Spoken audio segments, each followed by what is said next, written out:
旧金山市政府它被公认为全美国最美丽的一栋建筑啊。这一栋建筑呢，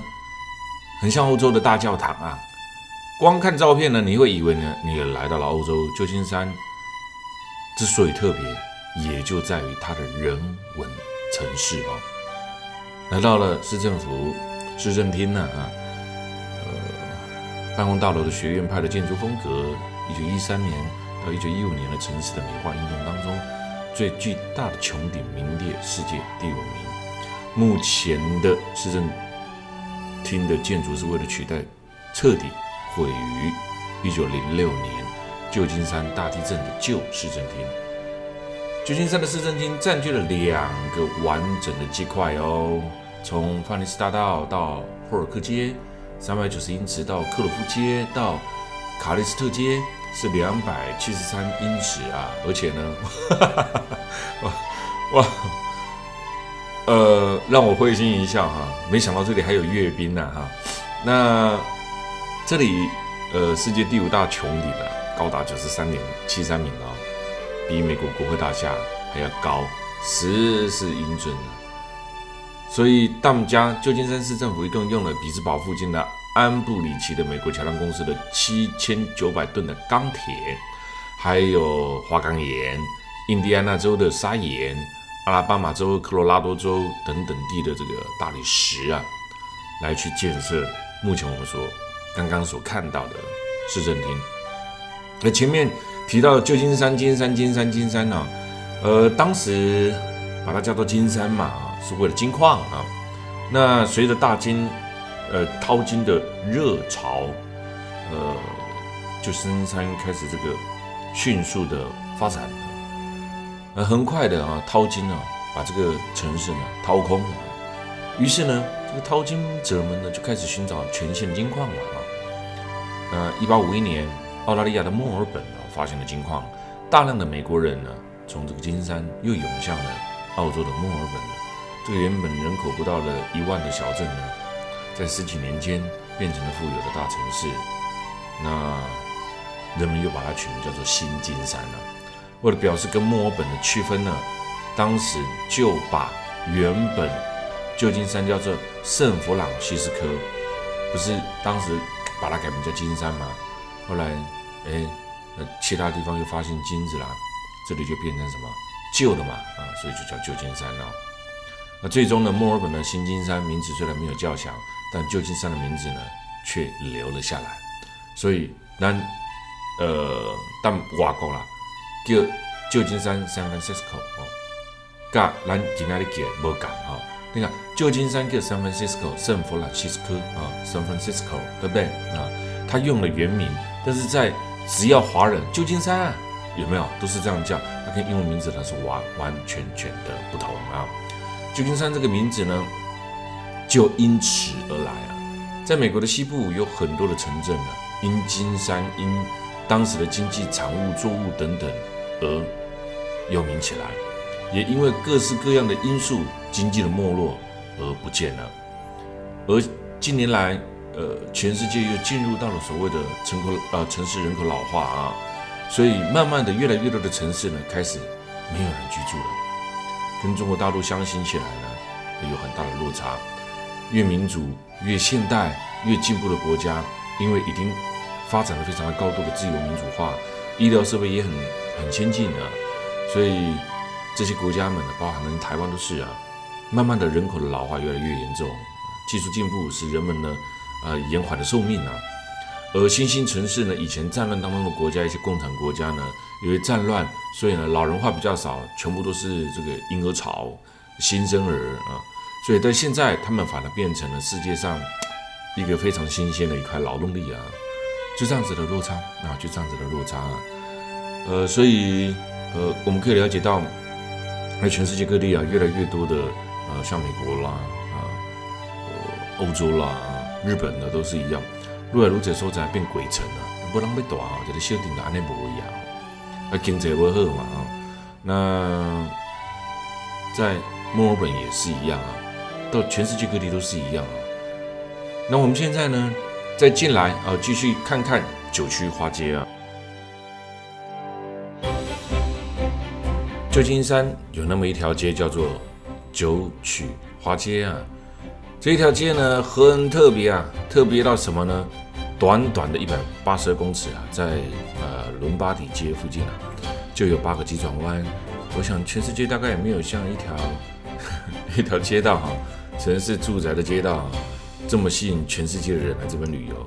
所以这个地方呢，有着叫九曲花街的美名啊，它叫做伦巴底街。每年吸引了非常多的观光客来这边朝圣啊。那由于的车辆的进出太多呢，当地的交通跟居民作息呢，开始受到了影响啊。全世界的人呢，到底是为什么要来这个地方？我觉得有时候有些地方都被炒作起来啊，所以这个地方呢，就变成了吸引了全世界各地来旧金山，一定会进来这个街道，还怎么样？开车经过麦克讲啊，但是你就是要去来这个所在来去啊，看伊这景色啊。九曲花街现在著名啊，得来到这，因为呢，旧金山的伦巴底街是全球最弯曲的街道，这里的弯弯曲曲的街道，两旁边的红砖道，再加上了居民住在这边，被誉为是世界上最弯曲，而且呢又是最美丽的一条花街，种满了花嘛，所以就把它别称叫做九曲花街。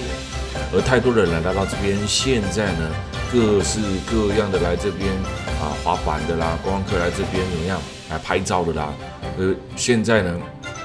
这个城市市政府呢，决定要开始收钱啊，因为呢，每一年呢来到这里啊，一条住宅区每一年车流量高达200万次，要惊死啊！对这个城市来讲，住在这的人啊，伤痛苦呀，所以因决定开始要收费啦啊！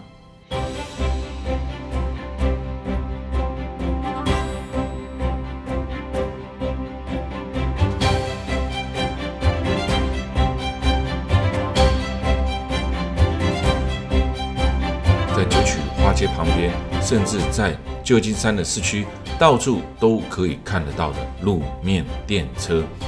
来到旧金山，很多人他要体会的就是路面电车。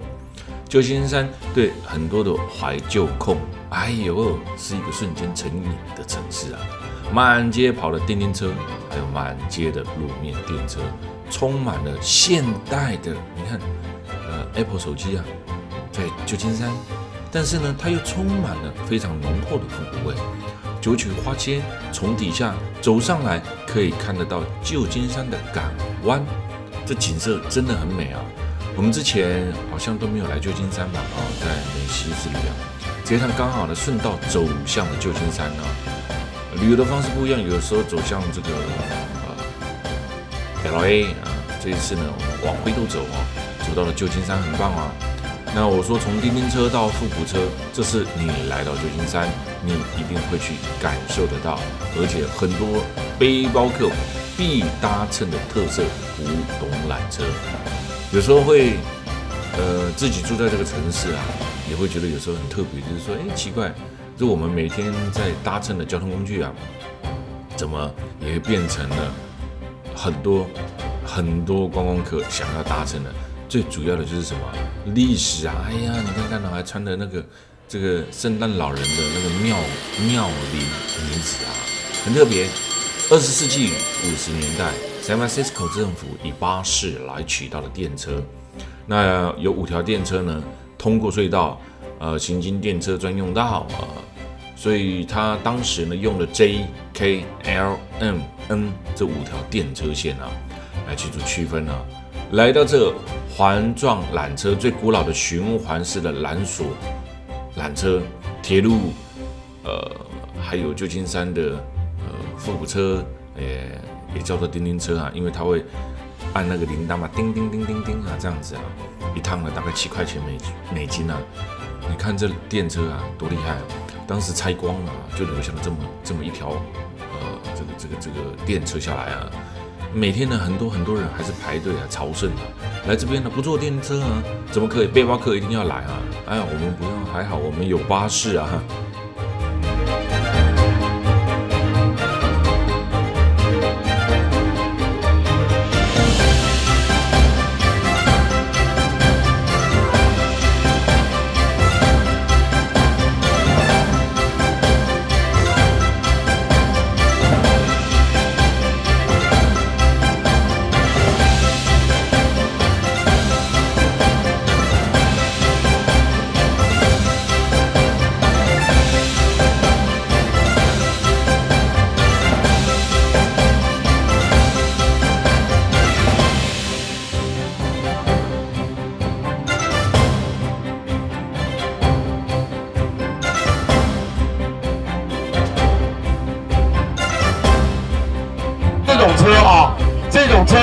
看不好坐，因为这种车是台湾那种早期公车，是左右2排的。那刹车的时候是这样，左右摇啊，摇2、3下你头都昏了。啊，我们人的自律神经是往前看。这个就是那个缆绳，你看起来很细，它这么粗啊！你想想看，这个多重啊！而现在挂在那上面，上面呢，我们还要走车，还要走人。1937年5月27号完工，28号开幕。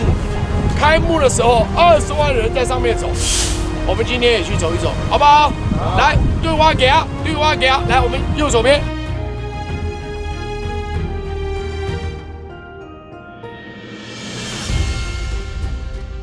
旧金山金门大桥终于来到地标性的地方了，一定要来，一定会来，肯定会来。你在旅游过程当中，其实在城市当中就已经可以看得到它全世界最有名的大桥，非它莫属。美国旧金山的地标，跨越旧金山湾跟太平洋的金门海峡。金门大桥的桥墩，我们刚才看到卢迪的介绍的跨距长达1280米，是世界上第一座跨距超过1000米的悬索桥，宽度来到27.5米，双向6条行车线，它呈现了暗红色的。你看到金门大桥最初的构想来自于桥梁工程师 Joseph Strauss 他这个设计的啊。在此之前呢，他已经Joseph 已经设计了400多座的内陆的小型桥梁啊，而不是一开始就盖那么大的啊。前后花了10多年的时间呢，游说当时的北加州的居民来建设此桥。交通问题嘛，就把它盖起来。1933年的时候呢，就开始施工，在这个桥墩呢浇这个混凝土放入了一块来自他母校俄亥俄州辛辛那提大学的砖头现在你要去看看这么怀旧、这么念旧的人不简单啊！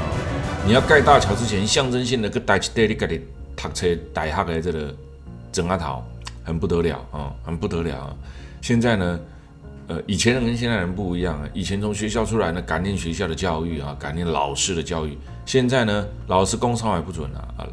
学生说什么跟家长说什么才准啊，时代不同了，很多东西都变不一样了。那金门大桥呢，在1937年完工开放了行人。当时在罗斯福总统在华盛顿按下一个电钮，开放汽车使用金门大桥因为地标辨识度就变成了美国电影当中非常大的常客各式各样的电影都拍过太多了，根本就很难列举太多的好莱坞电影来这边取景那这个当时的建筑师Joseph 他在完工的时候，他讲了一个故事他说很多年前有一个男孩在父母的庇佑底下幸福的生活着。他的父亲是建筑工人，赚钱养活了一家人。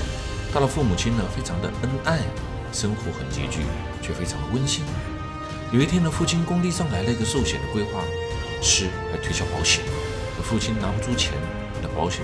被拒绝了。寿险规划师第2次上工地又去找这个父亲这个父亲依然把他拒绝了。有一天父亲下班到家门口，听到敲门声的时候，他开门又看到那一位寿险规划师保险员父亲就很生气的把母亲从房间拉了出来。母亲毫不客气的就下逐客令给我滚2年之后这个父亲突然生病死亡了，全家陷入了痛苦，所有的一切全部都瘫痪了。他的妈妈看着爸爸死去的照片，再看看眼前的男孩，一直想说那未来日子要怎么过呢？这个时候又来了2年前的寿险规划师母亲以为他是来嘲笑他自己，所以愤怒的说：“你给我滚！”那这位寿险保险局的员工说：“夫人今天我除了来看你们之外，还有一份很重要的文件需要你签字。”他妈妈一看是生前父亲身故理赔的文件那这个保险员就说了：“夫人，你的丈夫很爱你们，他知道保险对他很重要，可是他拮据拿不出钱来，就普通时候就开始攒钱把平日的零用钱都留了下来。当他找了2次3次，找到他第4次的时候，他如愿的跟他买了这份保险单。他希望有一天如果他离开了你们，这份保险能支付你的生活费、教育费。”他的妈妈开始狂哭，把男孩叫出来：“请你记住眼前的这一切，跟这一位叔叔你所有的一切是他给你的。这个保险金呢，帮这个男孩上完了大学。这个男孩就是 Joseph， 也就是我自己。所以当时金门大桥的这个建筑师他讲了这句话的时候呢，他就讲了没有这位受险人员，没有他，也没有今天的我，也不会有金门大桥。请在座的各位以后遇到的寿险规划师、保险员，给他一个机会，听听他在说什么。也许未来给你、给家庭，甚至给社会一个不一样的未来。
很多人来到了旧金山的渔人码头，都会认为这里只是一个码头而已，有什么了不起呀？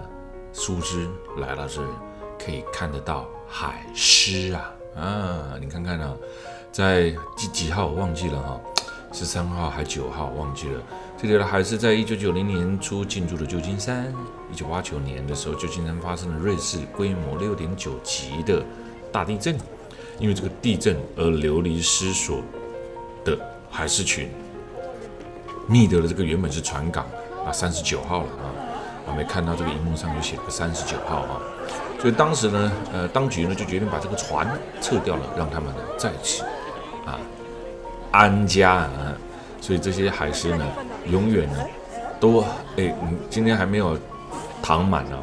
那个有当下呢，老赖的时阵这些海狮都得了在跑里逃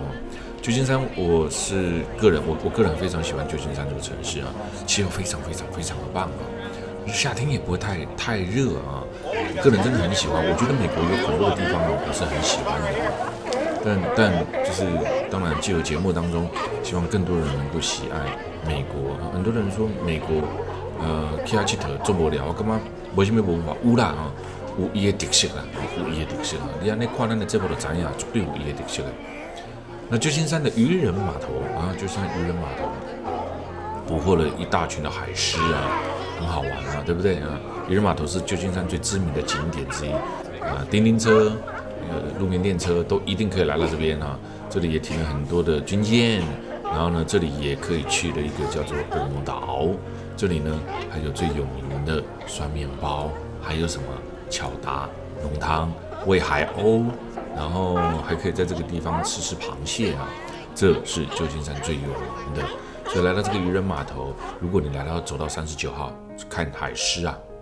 如果你走到渔人码头那个地标呢，你看你想吃什么想吃什么就去那边买什么，很棒的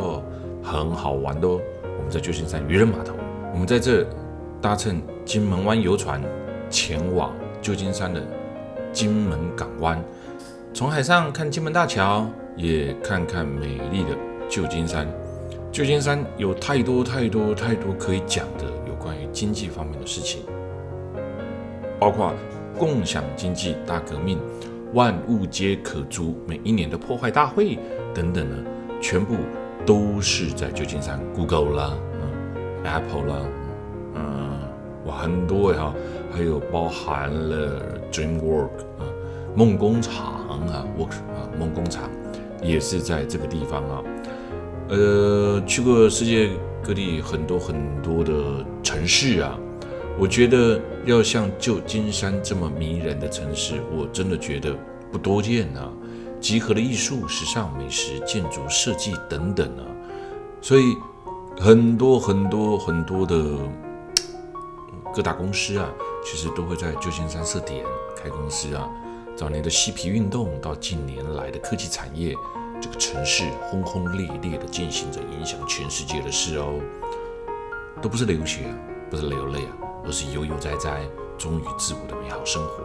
来照耀这个城市。所以这是我个人很喜欢的一个城市，叫旧金山。旧金山再上去还有一个西雅图，它有一点人文城市，我个人也蛮喜欢的走在这座城市呢，好像走在很多你熟悉的街头一样，它可以很放松很放心。这座城市认识你包容你，所以有全世界最大的Castro， 就是全世界最大的同性恋区域也在这里。所以这里汇集了世界上各地来自于喜欢旧金山的人。所以有一句歌词呢，叫做我把心呢留在了旧金山 I left my heart in the San Francisco 这首歌每每来到旧金山，我们总是把它放了出来。淘金热，从淘金热开始，冲浪的生活，嬉皮的风格，加州的酒，特斯拉现在的电动车 Apple， 我说呢，怎么全世界有名的科技产业的总部非得设在旧金山呢？那你就知道旧金山这个人文城市有多么的特别，有多么的令人震撼。时尚的 fashion 设计、建筑 design 这些都极具创意这是我所了解的旧金山，是你所了解的旧金山吗？我觉得有很多旧金山的关键品味，我觉得真的很适合您过来这一座城市来旅游那多数人呢，很多人现在讲到的旧金山，你想到的是什么？你想到有可能是 Apple， 但是其实呢，旧金山还有另外一个我觉得很棒的地方，那个叫做梦工厂。为什么我很喜欢呢？因为梦工厂是 Steven Spielberg， 就是好莱坞电影的开启这家公司的创意氛围，在万圣节等等，你可以感受得到啊。来到这里可以感受得到所有一切的特别点啊，还有它很大的商品力的渲染，精密的分工。我们刚刚看到的那一座叫做恶魔岛啊，恶魔岛，这也是游览旧金山港湾大桥，你需要去了解的，也会看到的。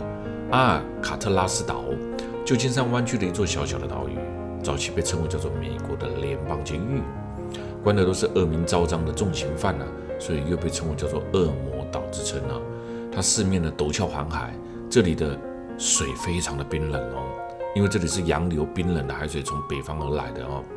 当时呢，全美最森严的监牢、牢房、景观好到没话说。从这边一看到出去，外面都海景啊，绝美的旧金山天际线一览无遗啊。所以大家失去自由，被关在岛上，但却也是最轻松的啊。为什么？因为从这边呢可以看得到很多美丽的景色、海景啊。恶魔岛看似无坚不摧但是呢发生过多起的越狱逃狱事件啊，真的有人逃出来所以拍了这个电影啊，被好莱坞拍成了电影啊。所以游览金门湾啊，我们会看到刚刚我们最早前面呢所拍到的那一座恶魔岛啊。那为什么说很难跑出来？因为它是盖在一座岛上，它四周围都被海包围了起来，这些海呢非常的冰冷啊。据说在没有防护措施之下，要游离开这片海不太容易啊。那虽然呢，电影《绝地任务》呢把恶魔岛的当时越狱的事件呢拍了出来，让金门湾上的恶魔岛还有这个游船呢一夜呢声名大噪啊，把它的观光推上了巅峰啊，获得了非常多的传奇色彩。所以现在来到了这个地方我们去游金门湾的时候，大家就一定会看看那个恶魔岛啊。然后呢，有的人会上恶魔岛观光，因为现在他那个监狱已经没有用了。有人会上恶魔岛观光，会上恶魔岛是怎样去了解他以前过去的事情但是这个都要事先订票，而且呢，碍于国人呢，通常对于监狱这种旅游呢，都会想说在外面看一看就好了不要进去我个人觉得进监狱观光是一件不错的事情可以让我们了解犯罪的过程。在国外很多中小学他们的课外活动呢会有安排一个叫做什么看监狱为什么？他要看监狱的原因是为什么？让小朋友从小就知道你拿这拍来几例我们关起来了解不所以呢，监狱这个地方在华人市场来讲很多时候还是觉得有点忌讳，但是其实我是觉得也不用太过于担心了我觉得还是不错的那你看我们已经绕过了金门大桥，有没有看到红色的金门大桥北边接到了加州的马里线南边接到了旧金山的北端，跨距长1280.2米，曾经是世界上跨距最大的悬索桥。金门大桥拥有4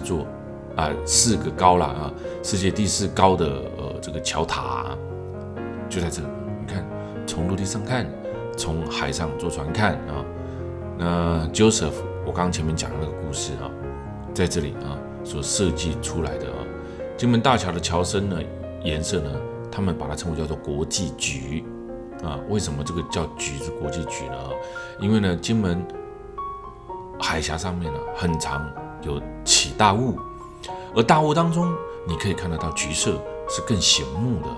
所以这座大桥呢就有别于以前的很多的桥墩，它就被漆成了这个橘色那它也是世界上最上进的一座大桥你看旁边还有这个深水港有很多的船只呢就在这里航行着。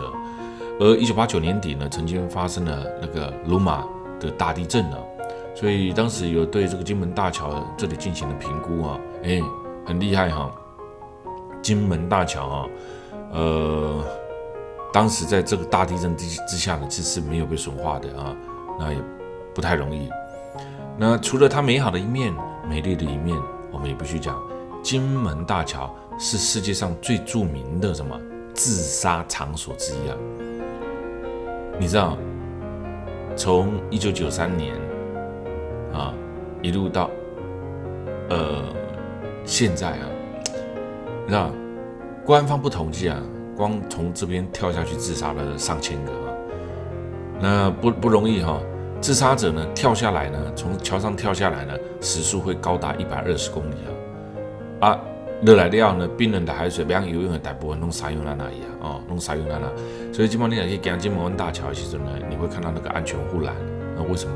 因为太多人跳下来了。但我告诉你啊，真想跳下来啊，你装了护栏呢，你也拦不住他啊。我说真想死啊，你挡不住他的啊，